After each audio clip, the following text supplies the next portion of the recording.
So the most important thing for both on and off-premise accounts is sampling within legal serving sizes. So for beer and wine or anything malt, you're going to be sampling 1.5 ounces, which is about this much. But as you can see, it looks different in different cups.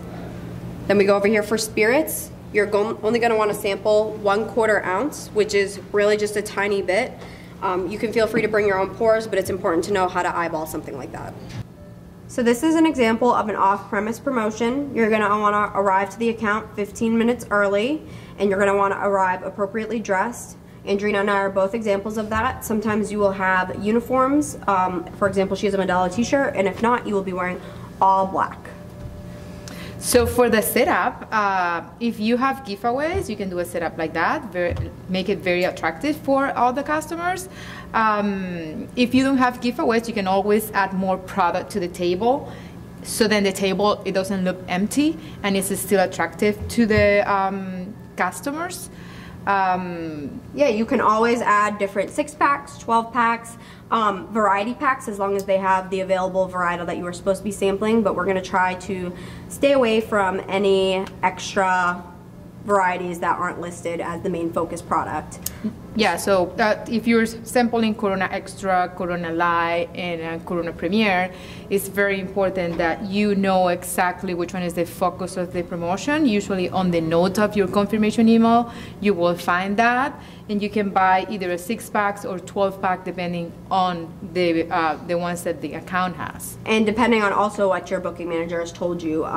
So for example, a wine promotion, you might only be authorized to buy 1 bottle of wine. Same thing for a spirit promotion, it might be 1 bottle of spirits. For beer, it might be a 6 or a 12-pack. So you're just going to want to confirm that with your booking manager.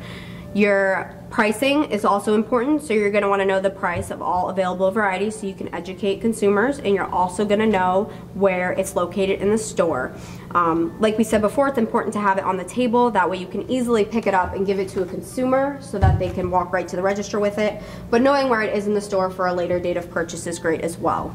You're going to want to purchase the product either with a Comdata card, a Corp card, or personal form of payment for reimbursement, depending on what your booking manager and you have decided together. Yeah, it's very important that you ID people. We don't have an ID sign right here, but if you can bring one, it's very important, that you ask people for their license before you even pour the sample. Yeah, we don't want to be engaging with any kind of minors or giving any POS away to minors as well. So for consumer engagement, you're always going to want to make sure you're talking to anybody that comes within 10 feet of the table, and you are know at least 5 key facts about the brand. So that will keep the conversation flowing and keep them at your table a little bit longer. You can always break the ice, ask something about the person, like, oh, what are you doing today? Are you going to a party? Like anything that helps you, to make that person more comfortable talking to you. Yeah, because the longer they sit here and engage with you, the more likely they are to purchase something.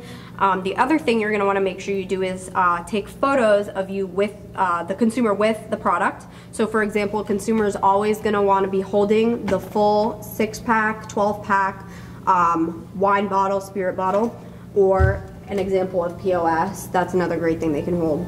Stuff that is not acceptable is holding a sample cup or holding a singular bottle, because it is too hard to make out in the photos. And also because they are not drinking at the liquor store, they are not drinking from the bottle, so it kind of look a little bit weird. We have to be careful with that. And we cannot use those photos for the recap. Yes. So as far as packing up and breaking down, yeah, so breaking down, make sure you break down at the end of the promotion. If you're booked to work from 2 to 4, you have to break down 4, because then the managers are gonna complain about, because it's already set up for specific time. So before you leave at the specified end time of your event, you're going to want to make sure you thank the manager for having you, and make sure that everything is cleaned up and it looks better or just as good as when you arrived. You're going to also want to complete your recap. So best practice for recap is within 24 hours of completion time of your event, or by noontime on Monday at the very latest. Your recap has a few sections, so during your event you're going to want to make sure you take note of any prices of any and all varietals. A great way to do this is to snap a picture while you're in the account. You're also going to want to make sure you keep track of samples and sold as well for all varietals that were authorized to sample. You're also going to need to get your off-premise execution form signed by a manager. You're going to need a photo of that, 3 consumer interaction photos, a photo of you at your tasting, and a photo of any and all displays. Again, most recaps are due within 24 hours at the end of the event or by at the very latest Monday at noon. Yeah, and manager comments are very important too. Yeah, make sure if your manager has anything to say, it can be written on the off-premise execution form that they sign and also written in the recap form online.